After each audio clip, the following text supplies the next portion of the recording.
بسم اللہ الرحمن الرحیم۔ السلام علیکم ورحمۃ اللہ وبرکاتہ۔ اللہ کے نیک بندے حاجات پوری کرتے ہیں۔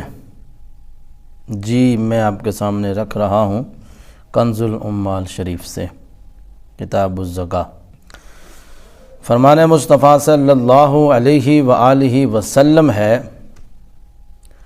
کہ بے شک اللہ تعالیٰ نے بعض بندوں کو اپنی رضا کے لیے لوگوں کی حاجات پورا کرنے کے لیے خاص کر لیا ہے، اور اس نے عہد کیا ہے۔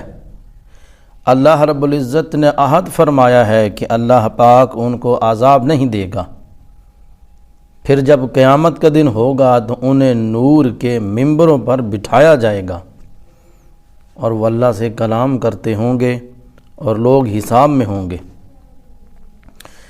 دوسرا فرمان رسول صلی اللہ علیہ وآلہ وسلم، اللہ تعالیٰ کے کچھ بندے ہیں کہ لوگ گھبرائے ہوئے اپنی حاجات ان کے پاس لاتے ہیں، یہ بندے قیامت کے دن عذاب الہی سے امن میں ہوں گے۔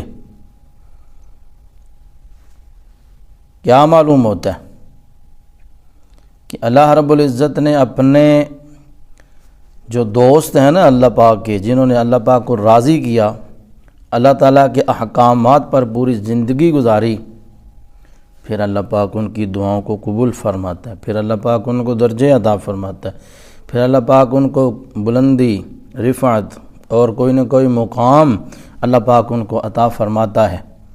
اس لیے ہی اللہ کے محبوب صلی اللہ علیہ وآلہ وسلم نے پھر ان کی عظمت میں، ان کی شان میں اللہ پاک کے محبوب نے یہ حدیثیں، یہ بیان اپنی زبان مبارک سے جاری فرمائے۔ اللہ پاک تمام اولیاء کرام کے مزاروں پر کروڑوں رحمتوں کا نزول فرمائے، آمین ثم آمین۔